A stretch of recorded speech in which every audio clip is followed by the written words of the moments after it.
Yeah. Welcome, everybody, to the OG PotCast. You know it is the highest host, Adam Ilk, chilling out right here in the Valley. Shout out to Hayes Radio. Let me come through. I got an amazing show today. I know there's going to be a lot of shit said. There's going to be a lot of passion. We're going to talk about with honesty and respect. The culture. We're going to talk about the transition of this cannabis industry. I got some amazing opinions and thoughts. Of course, some would say you're a legend, bro. You've been working with a lot of amazing brands. You're a producer. You're an entrepreneur. You're a dad. You out here. Yeah, I'm most proud of that one. Motivating people, changing people's lives. You've been through a lot. I'm talking about the one and only Trapzillas, Adolfo in the building. You got a Grammy too, is that? Or you were nominated? We were part of an album that got nominated for a Grammy. Yeah. We didn't win that. That was a Roots album. That was a while ago. But yeah. You got so many accolades. We could talk about it, but there's so much. I'm a normal ass dude. Show to get to. Also got David with Stuck Up, amazing extracts. He's got an amazing story. He's also got some amazing pies that he has now. One of the real trendsetters, I would say, of everything we're seeing today in terms of the branding for concentrates at the high-end urban level that was targeting the proper age group that was going to get it. Yes. It was his packaging and his ideas and his methods, I'd be honest with you, influenced a whole generation of extract artists. And I think there's been a kind of misconception of where a lot of this information and where it actually has been coming from to a certain extent, but that's why we gonna get into that, Adol. I see you ready to go. Also, we got chaseyooth out here who's gonna talk about a lot of tech that's going on in the concentrate game. There's a lot of hash out there. There's a lot of different forms of hash. I know y'all go into the stores and it's like diamonds and sauce and butters and rosin and live resin and hatch resin, and people get confused. So and there's a whole bunch of CRC tech going on that people don't know what the fuck it is, but we're going to talk about it. Stigmas on stigmas. Yeah, we're going to talk about all that. How about the distillate and a lot of the rosin you see? Yes. When they put in the bag and stuff? That's another question. Whatever. Yeah, we learned about that with the whole card epidemic. Before we get into that, I want to thank everybody for tuning in. Y'all could be anywhere in the world doing whatever the fuck you want in your life, and you're here listening or watching this podcast. I appreciate you wherever you're at. If it's in the grow room or the car or the shop or at school, you shouldn't be paying attention in class. You should be paying attention to the teacher, but I know y'all be in school watching YouTube and shit or listening to podcasts at your mama's house, your friend's house, wherever the fuck you at. I appreciate y'all, and I appreciate everyone who be showing support in real life, because I feel like last episode I had Tim with the Secret Sesh on, and we spoke about events, and we were throwing one of the longest running weekend events in LA. And we did the whole transition from the traditional vibe to the compliant market, and all the obstacles and hurdles we have. And he's been through it too. Yeah. It was an awesome show, and a lot of people see someone doing it and they get motivated, but they think it's easy because some people show it's so easy. If people understood everything that went behind, not even to speak on Tim's situation specifically, but events in general. Events in general. I think there's a story behind every single person that's involved in this industry that's really had a long-term time here. We have friends. We've personally dealt with situations where we end up in jail. We end up not be able to produce income for our families in the whole 9 yards. And I've seen a lot of people that sacrificed a lot kind of get like swept underneath the rug to a certain extent. And that's to fit certain people's agendas, whatever the case may be. But I think there's needs to be a better understanding of kind of how we got to this point of legality here in the San Fernando Valley specifically. Yeah, we are trendsetters in the Valley, and let me just say, Trap, bud tenders, bro. Both of us. We were bud tenders. We were part of a lot of shops and grows, but something about you that I love is how raw and honest you are, and your Instagram, I think, is the only Instagram who's a Twitter feed, because your posts are like tweets, and post. That's a fact. I'll be honest with you, like with all that, like I don't know, I've just to be completely honest with everybody, I think to be straight up with it, I think it's better that someone just be honest about situations. Like I dealt with the kind of mental health issue episode that played out online. I think a lot of people saw it, and a lot of people that cared about me were pretty tripped out about the whole situation. But the reality, I checked in. Yeah, the reality of this shit is that some people I don't know. I guess when I first got into this specific industry, it was specifically medical. I had an aunt that had breast cancer, and she was an undocumented immigrant herself. But she passed away a long, long time ago. But she always kind of stood in the forefront of my mind that she couldn't eat, she couldn't sleep. So like when I first got involved in this industry, it was specifically to get medicine to breast cancer patients that remind me of my aunt on my own little personal psychosis. When was this? This is like 2007. Okay. 2007. Yeah, we opened Valley Patients. I had a good friend. He's a very good guy. I think he's a little bit confused about our relationship and because we had a little confusing end to our relationship. It happens. It happens. But you know, like I got a lot of love for Jimmy from over there. You know, like to be honest with you, me and him really, regardless of the past, whatever situations might have happened. I mean, me and him really we were 21, 22-year-old kids here in San Fernando Valley, open up dispensaries left to right. Like, and it was just got kind of crazy because I knew that we were the youngest and the only Mexicans doing it at that time. So it got real confusing. We didn't know what the hell we were dealing with. We didn't know what the hell we were doing. I mean, and to be honest with you, it kind of tumbled on itself, but we learned a lot of lessons. And I think we play a very important part in the history of legality out here. Yes, because I know you were a part of a lot of protests. You were a part of a lot of court things. You donated a lot of money to organizations. But I want to go back a little bit because let me go back a little bit because you said you started because your aunt had breast cancer. Yeah. How did you know cannabis was good for cancer? When did you? My initial introduction to cannabis as a medicine was with my grandmother, actually. And whenever they would find weed on anybody, they would immediately stick it into an alcohol bottle. And I was doing a lot of research. I mean, I got a hold of Jack Herrera books. When Jack Herrera was on Van Nuys, I was actually an active person going to Captain Ed's. Before I was 18, just to be straight up. Shout out Mike over there. He was a good friend of mine. And, I learned a lot of things about cannabis from these people. I was lucky enough to have met a lot of hippies and been around a lot of people like Stephanie Landa. I mean, I spent time when I was very, very young, just been being around a lot of people that really had old school values that really came down. I had her on the show a couple years ago. From the growers, you know what I mean? She spent federal time for cannabis. A lot of people don't understand, like before that we had these organized groups and like say brands, whatever the case may be, like it or not, there was organized groups that are pretty much based all over California that play a part in our trip to legality as we see here today. There has to be a lot of respect paid to a lot of the people out in Humboldt, a lot of people out in Santa Cruz, a lot of other organizations that played a big part in this world of legality, and we really overgrow. There was a website called Overgrow. I think it's still available right now. The feds took it down a long time ago. But the whole intent and purpose of that was to overgrow the government. And I think we, at this point, we're at and the government took it down. They can't take this away anymore. In California, especially. Like I lived in a time, and you lived in a time where they could have taken this shit away. Like, you know what I mean? Like, yeah. They were raiding dispensaries like every day. The DA was coming in, kicking down doors. Like, it was like an organized gang just coming to scare you to just stop. The reality of it. But we were a community back then. Yes. And we were out for each other, and everyone was protecting like the plant because we all understood the benefits. Like you said, you started cannabis because the benefits you saw. Your grandma taught you about it. And to be honest with you, like, when was the first time you got high though? I know your grandma wasn't the first time. You're from the valley. You were young. I was like 13 years old out of an aluminum foil pipe. With who? With a guy named Jose, and then my cousin Stella. But I don't want her to burn her out like right now. How was it? Was it like stress? Was it chronic? Oh, of course it was some stress. How old were you? 13 years old. Oh, 13. That's right. I'm high. Yeah, I spent a lot of time in the rave scene around 14, 15, 16 as well. So I was exposed to a lot of like things maybe I shouldn't have been exposed to. Were you doing a lot of other extracurriculaur activities at a young age? I spent a lot of time exploring different like psychedelics when I was at a young age and at an older age. Because you had like I don't know if people know this because I've known you for over a decade now, and I would come to your house and just hang out, just on homie shit.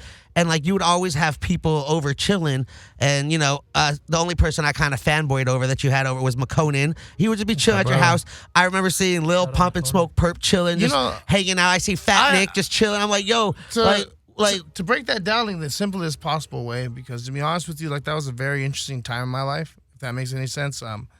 I was in a weird place. My mother had passed away, I would say, around 5 years ago now. It's still kind of weird for me to count the dates. But when I was in Florida, I lived in a penthouse in Florida. And when I was in this penthouse in Florida, I was on the 48th floor. And I kind of be honest with you, I moved out there with the intent and purposes of not really I was going to live a really crazy year. And hopefully I died in the process, to be honest with you. Why? I was just, a lot of people don't understand the depression when you lose a parent until they lose one. And you know what I mean? Like I think a lot of people need to understand like that's a very weird place. And it's important to be there for people to a certain extent, but you got to kind of let people go through their own trauma and go through their own like psychosis during those times. because I thank God for those times because I appreciate every breath. Now I have a beautiful baby daughter, and the last thing I would ever want to do would be to die before my time. And previous to those days and that kind of like craziness, I didn't have that perspective. So when these kids were coming around my house, I was the guy from Florida that was friends with them when they were out there. And when they got over there, they needed a place to stay and needed someone to really watch out for them. None of these kids ever died. None of these kids ever got arrested. None of these kids ever got themselves in any legal troubles. I made sure that they had the opportunity to excel at what they needed to excel with the talent I saw in front of them, and not to get ripped off by certain elements. You know what I mean? And the music stuff it's interesting because initially that's how I kind of formally met you again. Yeah, no, I started off as a house DJ. Like, yeah. I started off as Dolphs, and I was like DJ at ASU. And do you think that was because of your consumption of extracurricular activities? That's how I met everybody. That's for goddamn sure. Because you said you were doing, you were going to raves and stuff at 14, 15. I remember going to Moon Tribe parties out here. I was working for a resident from Go Ventures for a while as well. Through a good friend of mine named Joey. He used to, and they were also personally. I know Pasquale as well. He's a good dude. I think a lot of these people have a hard time realizing that it's me to a certain extent, like because I was. To the dispensary world and the cannabis world, a lot of my rep out here started off because I was literally taking the bus, dispensary to dispensary. I was coming out on the Count Normal page. So the second they would post that they're going to open, I would literally show up the second they posted that, but they wouldn't be open sometimes. So the guys from THC Van Nuys, when they first opened, they told me, like, dude, we didn't know what the hell was going on because you were knocking on the door like once, like a day, like for like 2 weeks straight. Trying to get that set. Bro, I'm trying to get some weed. I'm trying to go to Hollywood. Like that was the problem. I tried to go to the Yellow House. Man, my first experience with medical cannabis started off with a fake recommendation and the Yellow House. That's how that started. Well, there was like a handful of dispensaries in like the early 2000s. 1996 is when it kind of went, but no one was really having shops. I think around 2000s it started because the price, I remember when I was, dealing with cannabis, like pounds were $7,200. Like it was great. And then a bunch of dispensaries started opening up and then the prices went down 72, 68, 6, 44, 3, 32, 28. I'm like, what the fuck? I'm done. But I think the one thing, I think the one thing that trips me out with that is that we start off the history line of this, I think, at a very weird point, because previous to this, like the Yellow House iteration of stuff, the Yellow House was not even the first generation there. We had the Los Angeles Cannabis Resource Center. That was a building that was actually seized by the federal government, and that was in West Hollywood. So we have already dealt with federal seizure, and we already had a wave before then. I think not enough respect is paid to the community behind, let's say, LBGT, AIDS rights groups.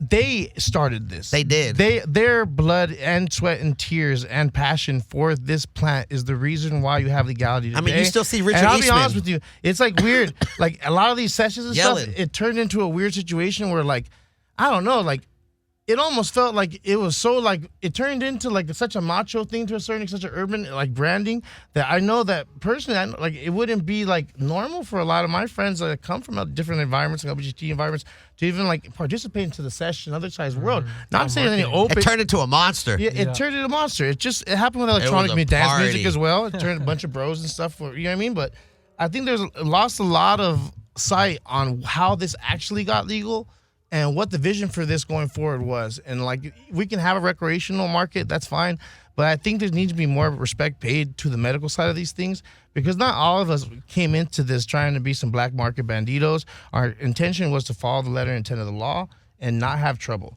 That's why we got into this. We all could have just kept on selling pounds in the streets and done that. The reason we put our face and name on everything and risked everything we had was so that we could call the cops. I think a lot of us got tired of our doors getting kicked in, getting robbed, getting stuffed in the safes. Because I have a lot of experiences like that over the years in San Fernando Valley. And were you involved in any raids at the shop? Yeah, I could not. Raids never happened at my spots, thank God. You know what I mean? That never happened.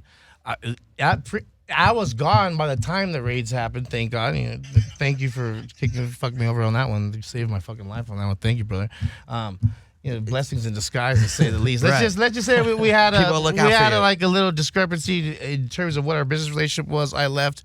They operated for another year and a half or so, but they ended in a crazy raid and the whole 9 yards. And God bless them. You know what I mean? Like, but everybody kind of did at some point. You know what I mean? Yeah, I remember when I was bud tending. This was like over a decade ago. We used to go to classes on what to do when raids would happen, or because there was that fear. Okay, couldn't call the cops. So you would literally call the cops after you got robbed, and they would literally just raid you. Yeah, they would just be like, okay, well, I'll take all this weed, thank you, and the cash. We appreciate it. It was set up perfectly for thieves, and I think we're seeing a reemergence of that kind of. It became such a honeypot for people that were thieves that we literally saw like professional thieves from all kinds of different areas kind of move and target certain markets. And I think who we're seeing getting targeted right now, and it's unfortunate, is we're seeing a lot of targeting from out-of-town customers that come here, and that's the reality of it. If you want to talk about black market, let's just start facing the facts of traditional market, whatever the fuck you, excuse my language, whatever you want to talk about that. But if we're going to start talking serious about this and actually get to a point where we can have something to present to the city and to law enforcement in order to get a change in regulation that can actually benefit anybody. Legal farmer markets? It just needs to be done in a different way.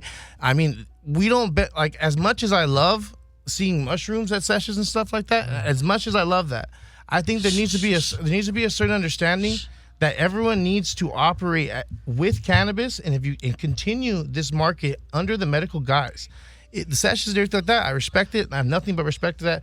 But I just believe we need to have more of a focus on the medical law that was fought for and put into place, and getting those rights back that were taken from 64 in a court of law. Because Compassion Act and all the... Because the reality of it, like, we didn't have a problem in California with cannabis. We have a problem with cannabis right now. And that's the issue. We have. What's the problem with cannabis right now? The problem with cannabis is because we have a certain situation where it's very unique in any other industry that I've ever seen personally.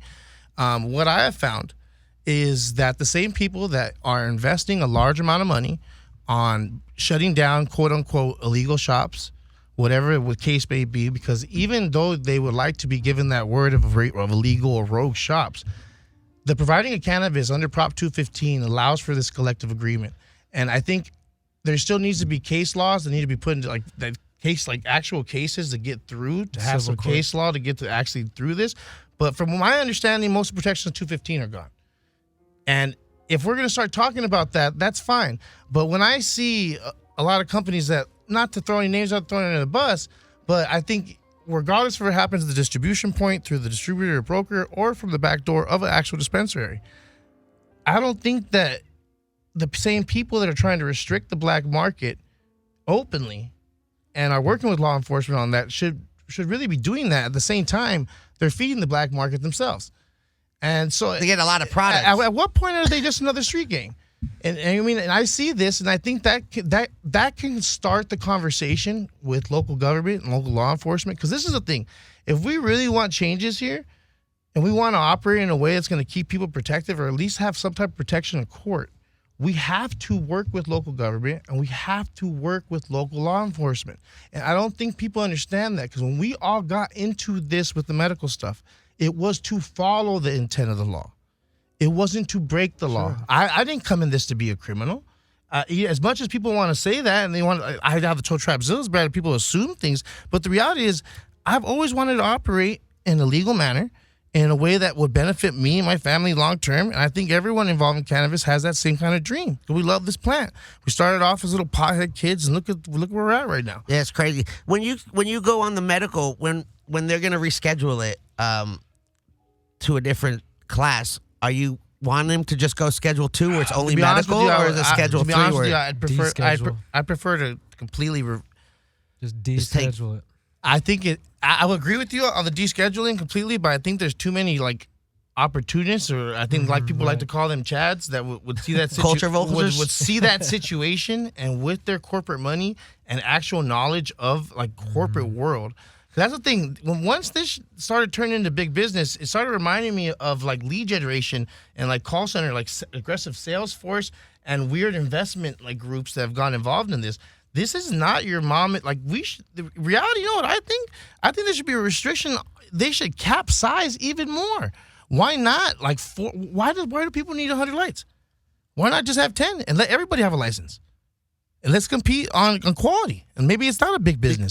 There's What's the desire to make this such a corporate big business? Because they love taking black market activities, converting black market money, and all of a sudden now we're in a situation where it's like we should be restricting the amount that's allowed and opening it up as opposed to just letting these 4 or 5 people kind of buy up everything as they fall on their ass. I kind of see it. I mean, once it's accepted federally and the banks allow it, I think it's going to be kind of like the alcohol or beer industry where you're going to have the mass corporations that can have like the $2 chuck, or you can go to those fine craft cultivating brands that only do limited releases and they have those exclusive flavors. Can I say something? Go right ahead. I really think that the main thing is that since you called it, there's no banking. You know, Las Vegas, they opened up with no banking, and look where it ended up. They had to actually bring in the banking to solve the system to get out all the corrupt people. You know, no matter how much we love them in whatever. There needs to be some regulation. Yeah, it needs to be regulation. So when the banks actually came in and started regulating Vegas and started giving loans to Vegas, because they wanted loans just like everybody, any business. Any business. Right. So, and there's money for that. There's money for that. So the Teamsters stepped. The Las Vegas got illegal money from the Teamsters. So, but to bring that up is that there's a whole bunch of illegal money in the white market or the legal market that shouldn't be there because there's no banking. If there was banking from day one, that we wouldn't have a lot of these issues right now, because all these phonies and chads that do know how to manipulate the corporate system, the banking system, that's what it's there for, to make sure that they don't. But have you seen a trend with these big corporate businesses that are dropping hundreds of millions of dollars into their brand, and then all of a sudden this is a thing too. They're just not. Absolutely, because it's going to be good people, the original people who I think of. I want to say their name, but no, I always say the brands that transition from the traditional to the compliant, because they understand the quality of cannabis. Absolutely. They're not out here just trying to put out a product based on numbers. They actually care about the plant. Like, those are the ones that are gonna succeed. And those are the ones who are going to be able to buy people who are fallen, literally for maybe half a penny on the dollar. What's happening already? You know, it's going to even get worse. People taking over. Absolutely, absolutely, but the people I think that will get a hold of all this crooked facilities and money will actually end up in good hands. It's just going to take a lot of time. It's going to take time. And the banking system needs to come in effect ASAP. Our government is fooling itself thinking that I know since there's no banking system, that it's going to be all kosher and legal. In Chad's defense, this is what I will say though: if it wasn't for Chad, I'll be honest with you, you wouldn't see these much medical marijuana laws passing everywhere. Listen, I was around when people really needed to invest in getting this legal in other states, and none of them stepped up. A couple of organizations that I was involved with personally, everyone involved was under the guise specifically that medical marijuana would be the Trojan horse to get to legalization. And that's exactly what it was. And if it wasn't for Chad pushing that Trojan horse through the corporate door and getting us through that, it wouldn't be there. Yeah, we need to lobby some people. You know what I mean? So there needs to be some understanding. I think we're finally at a point where I think Chad agrees, because he's already did all his Ponzi schemes, did all the left and right. I mean, that's what we saw. We saw financial trickery come into the cannabis industry very quickly. The second you saw this become like stocks, all this other bullshit that's going on. It became an industry instead of a community. It became a ripe market for every financial fraudster possible to get their money involved in a situation where it was a new market with people that were stupid enough to play along, that would throw money at bullshit ideas. I was getting paid by lawyers in Arizona. They were paying me just getting this Skype group one day out of the week and talk to them for an hour. And all they would do is show me like, yo, these guys are looking for investment. Can you just tell me who these guys are and their experience in the cannabis industry? 99.9% of the time, none. But they would create whole storylines. Their websites would be real great, and they were collecting money for it. And then they never really had any intention. I would love to see. We learned that with that big company that just happened. What was it, Lowell, where they had their whole story and it was all called out, and they had a whole bunch of money into their brand. It's crazy to see that shit happen. I think I don't blame the dudes backdooring shit. Like, that's what people need to understand. I mean, I'm not against what you guys are doing, but I would love to play a part and make it so people don't have to backdoor meds to stay profitable. Regulate the farmers markets. Yeah, they put all their money. Well, dude, people don't get it. Like, a lot of these dudes that put all their money into their brands, you guys got to have some respect for what they're trying to do in the legal end because they invest in everything they have in a business that's backwards as hell. There is not that many profitable brands or companies in this industry whatsoever that aren't working on OPM with other people's money going through an investment. You know what I mean? So like, yeah, like maybe this dude's getting his salary, but like the business itself probably isn't even doing good at all.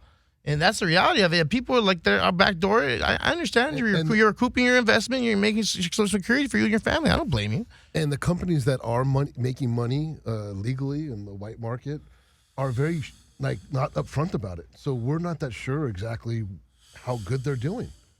You know? Right. So that's one of the issues. Trickery. Yeah, there's just like the hash world, trickery. So like in the real business world, there's no like model to be like, everything's based on numbers. Here, you know what I knew this got weird? I had a friend that I used to be really involved in like call center leads, like generation stuff like that. I worked with a lot of MLM people. And when a lot of these what's MLM? Multi-level marketing organizations, the classic pyramid scheme people, when those people started opening call centers that were specifically targeting cannabis investment, I knew, okay, this is about to get real fun.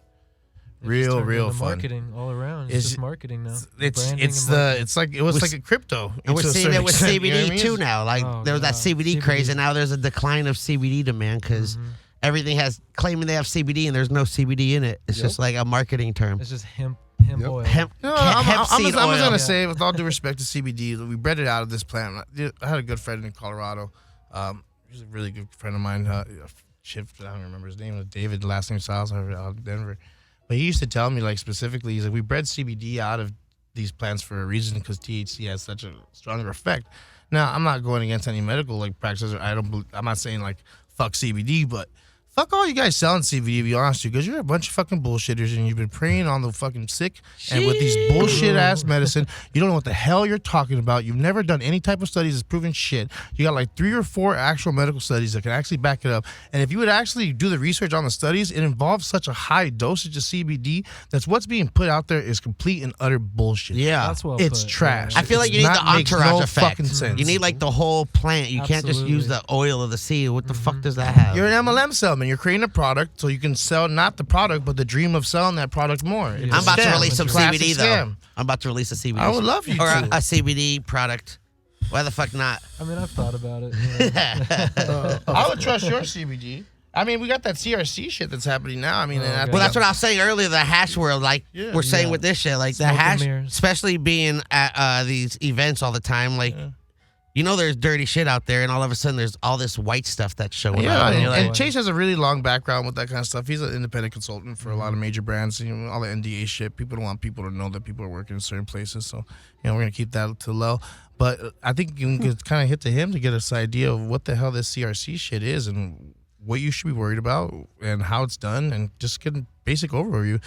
He's really active on the Future 4200 forums. I think those dudes are really cool dudes. Dustin.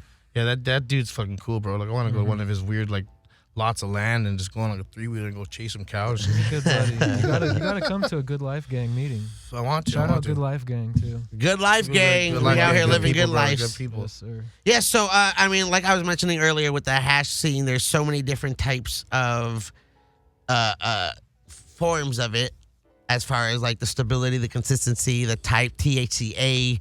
Diamonds, Sauce, lives, butters. shatter. Look, I made some special. I think I'm the only person in the world that does this. I know for sure I'm the first person to ever do it, but I don't think anyone else has done it. I have backwood rosin, where I roll up a backwood and then I squish it. Well, there's a lot of medical. That's actually genius. And I get dabs. I mean, I'm a backwood smoker, but I also dab. Yeah. Here, check it out. You want to look at it, smell it. No CRC. And I believe there's medical properties to tobacco that haven't been explored. You know what I mean? Yeah, it got bastardized by a big pharma. I mean, it's a natural plant, but I'm sure there's some shit to it. But there's Mayan things that talk about tobacco and shit like that. It's considered a sacred plant. Right? you want to try it? You know you want to try it. Yeah, I do actually. I got the connect here. We can make it happen. But real quick, to me, what CRC, when I look at concentrates and it's like super white or it looks fresh, I'm like, yo, CRC. And then people are like, what's the... All I know it's like a bleach for the product where it lightens it up. And sometimes people do it too much where it's like white, like paint chips. It looks like the wall. Or what is the actual process is a better question. What does it stand for? I always thought that it came from color remediation chromatography, but it really just people call it color remediation cartridge. That's it, because you're adding a cartridge onto the closed loop system, and basically it's classic chemistry. We've been doing it for almost probably 200-300 years. It's called chromatography. And what is it usually used for? Now, a lot of people do think that it's bleaching it, which it's technically it's not. You're sending it through. I mean, it's actually a good process. The filter? Yeah, you're just sending it through clays, and these clays are so porous. They have the tiniest porosity to them. It's measured by angstrom sizes, and so you send it through it. Can you dab off the clay? Like if you heat it up, it's so porous? I don't know. Does it leave anything on the oil that's coming out at the end of it? Let's think about like a golf ball of this clay. The surface area of that golf ball size of the clay is about the surface area of a football field. Sheesh. So you send stuff through it, and it's gonna catch on to. I mean, that's a football. And what is it catching? Just all the foreign particles? When done right, it's actually a great process. It does just take the undesirables like the heavy metals, pesticides, pigments, which is the colors. So a CRC-based oil, even though people consider it like some type of scam, so it makes it better. A lot of people don't know what they're doing though, and they just throw a ton. They go and ask around, and the common knowledge, people don't really even know the right clays to use. They basically, it's safe to say that they're bleaching it. It is safe to say that, but even though that is a little bit incorrect, I mean, it's it's just like distillate. So the cartridge just has clay in it, and you run it. Yep. And you run the run product the solvent through the material first, and then you can do a de-wax, or you could just run And do they do that with distillate too? Is that like so distillate? What all this came from? Because I know there's some dark ass crude out there that I've seen people run through, and I'm like, eee. Are you familiar with Delta 8? When people run it in the flask with I mean, it comes out. Is that where it's all like spinning? Clear, yeah, water clear distillate. I mean, have you seen that? Where it's basically, it looks like water. It's as bright as this. It has no piss yellow property to it. And back in the day, that people were adding these clays to the flask, the short path distillation flask.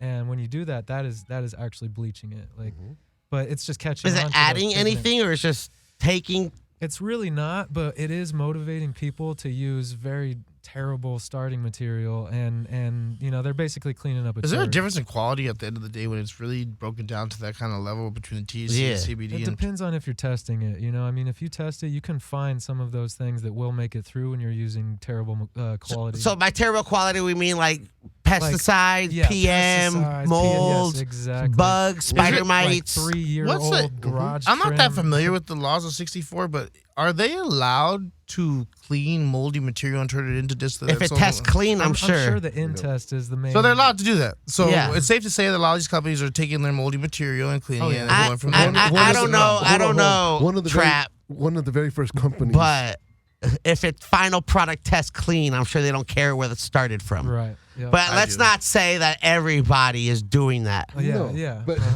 one of the, I love you. I love you. See, but the people who are doing that are painting us all with the same brush, The people who are using these dirty tactics, they're also offering the service of cleaning up anybody's material. They're saying, hey, you got moldy material, hit us up. We'll do a split. We'll do. Jesus. We'll collaborate. We'll clean it all up for you. So there was this whole cart controversy going on, and they were talking about vitamin E, and they were adding all this shit. That has nothing to do with CRC. Is that a whole different? No, that's a whole different beast. And a lot of that came from, like, the tobacco industry uses vitamin E acetate just as much too. So Someone was just like, tobacco industry does it. Let's Yeah, I do don't know it. why they always- Exactly. But they didn't know that. So here's another thing that people But is are that starting. propaganda, or is that shit really happening? Because I've been little bit of smoking. both. Look, I've been smoking weed for probably over 2 decades now, right? And I'm sure the weed I've been smoking, especially growing up in the valley, being out here, is full of PGRs, full of pesticides. Shout out Harley Work with the PGR, with those PGRs. It was probably full of all these ingredients that I didn't know about because I was just a kid on the street just getting weed. What we smoked back And in like the we're day. fine for now. I mean, maybe we'll get some issues in a little bit, but now I see these kids just hitting these vapes and they're like, "Oh, I can't breathe." It sucks. I'm sorry, it's fucked up. But is that shit really happening because of cannabis, or is that just bad products from China? Bad practice altogether. I mean, Overconsumption. There's so many different things that can go into it. To me, it's really about cutting corners too. Yes, Yeah. absolutely. People know what to cut it with. That's the bottom line. Well, now there's a cut to the cut to the cut. Yep. Now people are using pine resin to cut like normal sauce. To get those terps. Distillate. That's why I stopped smoking distillate in 2017. I was over it. Mm-hmm. I was like, I'm done. Mm-hmm. You don't know what you're smoking now either. I can't. Even with the diamonds. Give me the flowers. Even the diamonds. You don't know. Like a lot of people, I won't say names, but they do add things like Delta 8, pine resin, and a few other things just to weigh it down. Damn. Artificial terpenes. Artificial terpenes is a big And is that one. shit? Once real science got involved, I think people there's these industries have already done it. I mean, corn oil is black, and they turn it blonde. We took that process from cleaning up beeswax or cleaning up oil. Like food grade. Oil. Yep. So food grade like vegetable oil, it comes out really dark and murky, and they run it through these machines. Yep. Black So they're using this like FDA approved. Even wine too. Wine gets cleaned up with a lot of the processes that we use for cannabis too. Yep. See, that's why I like to go straight to the source. It's almost like cannabis when they use the same practices of other industries, get the shit on the stick, but the other industries that are using the exact same practices receive no flag whatsoever. Well, it's like you said, it's cutting corners. A lot of people do come in and they try to use these processes for evil, just about. I mean, it's safe to say. I also feel like cannabis is not an industry. It's like it's a culture. It's a community. Like, thought it was dead. I'm getting there. I'm getting there, Trav. That's what it used to be. I remember people used to show each other's their strains and be like, look what I got, look what I just grew, this shit's great. And then it turned into like egos, like I'm the only one that has this is my shit, fuck you I'm guys. gonna be the next Budweiser and cannabis. And now you got all these like people just white labeling other people's grows and claiming they're the best even though they have all the same shit. And it's like that's one of the things this industry turned into a circus. Yeah. I say this a lot because there's so many clowns out here right now. One of the things the culture is just one thing that scares me about the craft brewery, like kind of like a comparison, is that in the alcohol industry, when you're a craft brewery and you start catching any type of like fire in terms of your brand, you get bigger, you immediately get purchased by one of probably like 3 or 4 large corporations. Yeah. So exit route. It's this like illusion of ability to enter market where no matter what, at a certain point, you're going to get somewhere, we're going to hit this ceiling where you're going to have to sell to a major corporation, and it's just how it is if you're going to do it. Unless you become that big and can handle it yourself and go on Shark Tank and get a little investment. You can't compete with the banks. Good luck with the banks. Just good luck with the banks. Well, that's what I'm saying. And that's what we're dealing with now. We're dealing with real bankers. Banks are FDIC. They're federally insured. Cannabis is not federally legal, so it's hard for brands to do it. And that's why there isn't a lot of corporate money in here. We just got a lot of hedge funds and a lot of like investors coming in. It's a lot of the advantageous investors. I met a lot of these kind of dudes when they were first putting like ATMs inside of dispensaries when like 2007, 2008. I saw this wave of people coming in, and they were high-risk merchant account people specifically would even allow these companies like these dispensaries to charge cards. Now, the merchant accounts, those are the same people that I met when I was running call centers and we were doing some pretty interesting rebilling tactics on different products. So, like, these dudes are used to offshore accounts. They're used to being able to hide money. And I think that's when things got to get really interesting with terms of people identifying this as a market to come into and commit a lot of financial crimes in a place that didn't really see. I think when we see that with that one organization in Chicago, I think I saw something about it in regards to them charging a bunch of people trying to learn how to like start making money in the medical marijuana industry. It's all this Ponzi scheme, business opportunity, MLM bullshit is sneaking its way into the cannabis industry, and a lot of major figures are playing along because they're getting booked to host, or they're getting booked to speak, or they get booked or whatever. I think a lot of brands built around them, and I think a lot of people are playing along with the exact people we don't want to play along with them, and no disrespect to them, because honestly, everybody got to eat. You know what I mean? It is what it is. And you know what I mean? Take the opportunity where it is. But I think a lot of us find ourselves, and I think that's why people have a lot of confused with me and why I haven't really stepped into starting a brand. Have I had a million opportunities to work with people to get my branding and my genetics and you be everything? Teasing us a lot, Trap. Well, this is the reality of it. We all do, though. I just know better than to enter a market right now and fail, because then it's over. I've seen a lot of friends. I have built my brand and I built my respect, and you know what I mean. You got hype. Let me tell you, when we used to do events and used to DJ, used to come with like a slab. I loved it. Used to come with like a pound slab. Like I got this popcorn in front of me, and just throw out like, here guys, everyone get high. I was giving out pounds of oil, bro. Like you can't even do that anymore. It was really sick. Whoever came to my booth when I was really doing things, they even paid a dime. At the end of the day, No, it's the I'm same. here. To be honest with you, like that's why I don't like a lot of people. It's not that I don't like a lot of people in this industry. With all due respect, if I saw a business opportunity that presented itself like this, I would take full advantage of it as well. Just as a businessman personally. But the reality is that we have a lot of people that spend time in jail, have that's for dealt sure. with a lot of shit. You know what I mean? And to be honest with you, all of us that were involved in a lot of things, we would have one friend go to jail, and all the rest of us that were also involved, and not to incriminate us or ourselves or anything like, we let a lot of our friends take the weight and burden of large sentences, and none of us really took that loss. And I think a lot of people that survived from that original crew that was out here really building things, a lot of them hide behind their desk in the back of a security room for a reason. Because to get to be from my era of this and still be involved in a legal level and really be huge, I'll be honest with you, you had to have bounced back like 5-6 times already. You probably did a couple sentences. You probably really Spent lost a lot of money on lawyers. Oh, bro, like, like A lot of a money on lot of lawyers. people, like the guys behind the Dizzy OG, those brothers, man. I known that family forever. They were one of the pioneers of just building shops. You understand, like when people were first opening shops, we needed people that didn't give a fuck to come in and open up every fucking where, to the point where it got so confusing for law enforcement. Like, we can't just hit one because now there's 80 of them. And the more and more there was the more open this city got to regulation. So like it or not, I think the original dispensaries, really how you want to call yourselves, you know what I mean, or whoever you bought that permit from, because I'll be honest with you, I've seen these faces and I don't recognize you guys. I don't remember you guys from the first GLACA meeting. I don't remember you guys when this was really a protest movement. I don't remember these faces. Like a lot of people have either gone to jail or they ended up being federal informants for cases that they got themselves mixed up in, or all kinds of other shit. But I don't recognize you guys. And to be honest with you, no one could look me in the eye and tell me that I shouldn't recognize you if you're really going to have a position of influence in this industry at this point. I mean, a lot of blood, sweat, and tears got put into this. It's not right.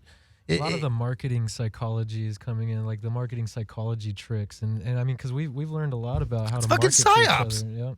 A lot of these troll accounts that happen online, all these reporting accounts, I'm not going to get really too in detail with a lot of those accounts because, to be honest with you, at the end of the day, like, there's a lot of motive behind a troll account. And I think it's a lot of people don't have the full information, a lot of stuff. Like when we look at things like the blacklist or anything like that, when you see some shit on there, you have to understand, like, at the end of the day, there's always going to be two sides to a story. There's 3 sides to a story. Or 4 or 5, maybe 6 Three. or 7. The 2 You know what I parties mean? and then the truth. You know what I mean? Like, truth. and it's a long discussion and there's a lot of back and forth with that. But at the end of the day, I mean, if you end up on there, you're not a professional criminal at all. And there's probably a really interesting storyline behind that.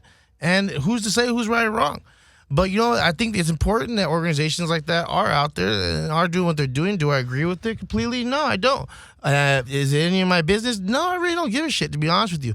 Because if you end up on there, you're not really doing this. If that's what you want to do, brother, like, you're really not doing it the right way.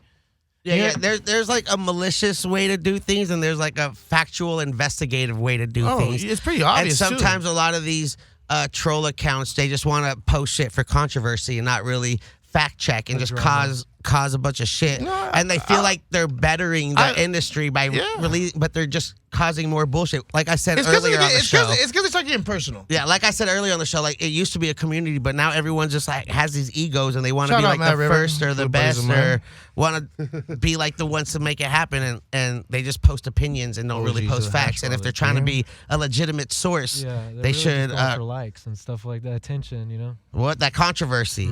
Just like this guy with his Twitter, Instagram, every fucking day you be posting your opinions on things. Yeah, I need to. And it's more of a mental diary and release than anything else. I mean, I'm not making any money off that shit. I mean, wish you guys could pay me. Go ahead and pay me what you want. Start a Cash App. Be one of them. You know what it is? It's just Go fund. You gotta understand, like, some of us live our lives in like hopes for financial glory. But I'll be honest with you, like, I've made millions of dollars in my life. Like, people like to like think that I'm just this crazy fuck. But to be honest with you, like, I have a background in call center management and lead generation that took me all over the fucking world in terms of talking to people in business conferences and the whole 9 yards. So like I left this cannabis industry because it treated me like shit and left me in the gutter. And this is like around 2010, 2012. And this is when I end up in Phoenix and I open my call center, do all my call center shit out there.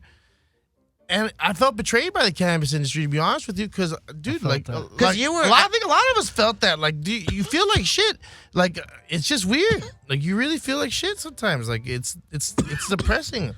I remember it used to be at the protests and used to go, like when a shop got raided, used to pull up to the shops. Yeah, no, we used to bring product to the shops that got raided or robbed. Other dispensaries in the area used to come and hook them up.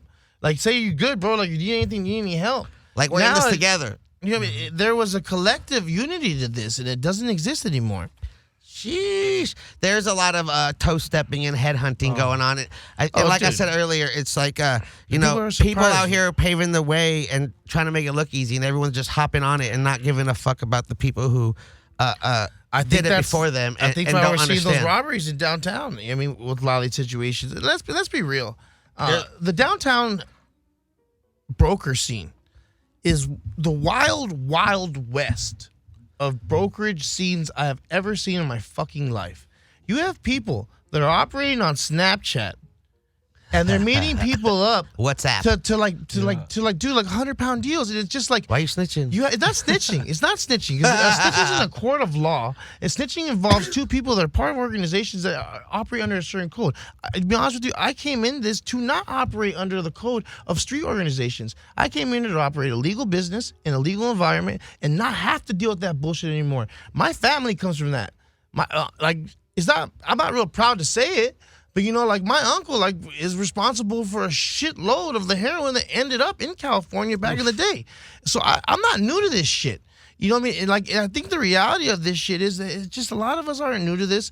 When they speak of, social equity, or whatever the case may be when it comes to licensing, they always start bringing up, crack dealers from back in the day. And with all due respect to Ricky Ross and all the family over there, they're good fucking people. They really are. But when they're talking, this is why I have an issue with the BCC and how they address social equity.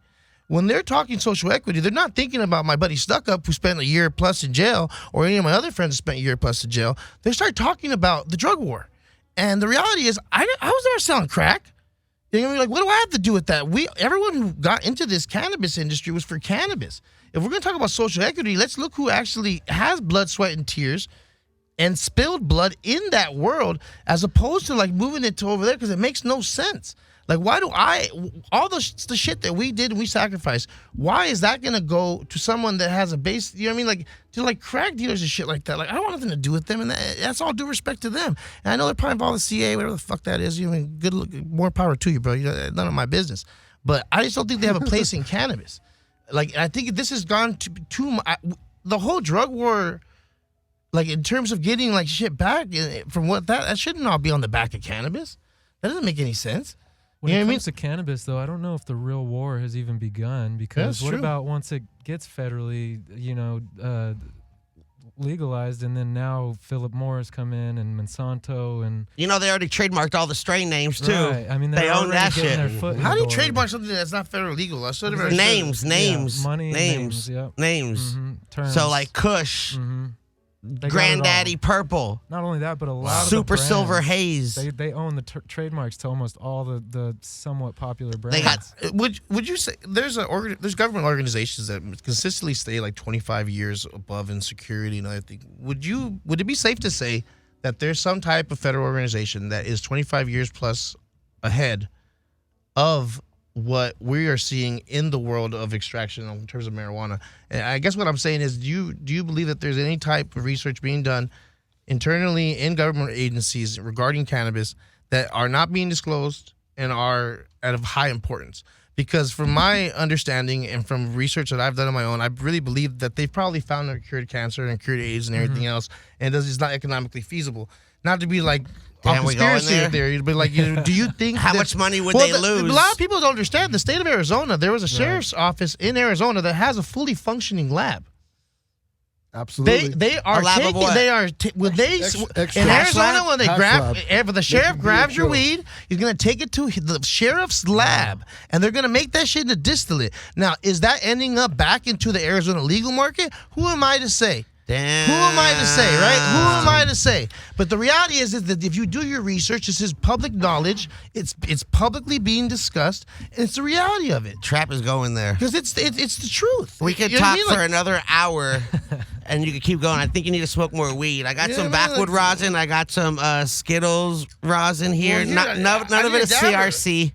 None of it is CRC. You know, It's now all that real. from Chase, it sounds like the CRC shit's safer than a lot of the shit that was out there before. Chase, what's safer to smoke? Some CRC based stuff or some random shit made with some dude with the open blast tube in his oven? It just depends on who you get it from. 'cause Depends on the CRC starting quality. Yeah, the CRC could be. Well, let's say the CRC was clay. Like, Yeah. Then Trap's going CRC 1000%. I mean, you know what I mean? Like that's the reality. Don't use think you're getting CRC in the defrauded. lab. I mean, you What? might be getting Well, something look, better this than is clean before. flour, and it's in a backwood. Andrew stepped back in. Hold on, Andrew. Hold on. I know we got Andrew's in the room, so I know the show's almost over. But you want the backwood rosin or you want the sauce? Where's the dab tool? Well, we need a dab tool Didn't or you have a something, dab bro. tool? Where did it go? I had one earlier. Yeah, rest in peace. Where's the all of dab our tool? buddies. Well, I got this. I remember I got this. I cleaned it Thank for you, you. brother. Thank you so I remember, much. you Yeah, know, during your time with Riff Raff. Yes, I very found important it. to me. I found it in Shout out, Riff. bottom of your drawer, and it was super dirty, so I I had to know. go clean it and get it. So I if you want appreciate it, you, you, brother. can have it back. If not, I was gonna wear it today during the show, but you can have that back. It's back. The power's It's clean. back. The power's It's chilling. I know we could talk for another hour. Trap, you have so much to say, and I appreciate you coming through. Thank We you, could do brother. a part 2 later. I I'm know open there to was it. so much more we could talk. David, Stuckup, I appreciate you. Oh, my pleasure, brother. Anytime. Chase Youth, Likewise. I appreciate it. remembered it. What the CRC Tech. I appreciate all you guys coming through. Appreciate everyone tuning in. Don't forget about the popcorn. You can go get it right now at the mall, Topanga Mall, or online. Shout out to LA Kush keeping us high loaded. You already know. Thank you. Shout out Matt River Ralphs. Shout out your Instagram. Shout out your Shout out website. Shout Trapzillas. out anything you want. Trapzillas. Yeah, Trapzillas right there. And I think we discussed a lot of things we need to discuss. You know what I mean? Like, There's so much more we can talk about, but I appreciate you. thank you, David, for stuck up. I think a lot of people don't realize how much you sacrificed for this, and I love you very much. And I want to know we all appreciate everything you did Yes. over here. You know what I mean? Chase, thank you very much for letting us know everything you did appreciate as well, it, yeah. brother. Absolutely, guys. What you got in your hand? One of my pies from an upcoming burger chain called Fire. Stuckups. Okay. We're going to take some dabs off the Connect when we get the dab tool. I appreciate all y'all tuning in. I'm going to eat some of that pause. Appreciate all y'all. Shout out to everyone in the studio. Thank you, Bang, Andrew. Y'all, go check out the old episodes if you haven't checked it out. What? I'll be in Europe in March and April, so check out the social media to find out more about that, the European tour. Appreciate all y'all. I'm about to get on the line. What, What? guy? Give me that I'm out there. The Let's what, go. guy? Get higher. Appreciate all y'all. Let's go. Yeah. Thank you, bro. Bang, Peace. bang. Once again, return.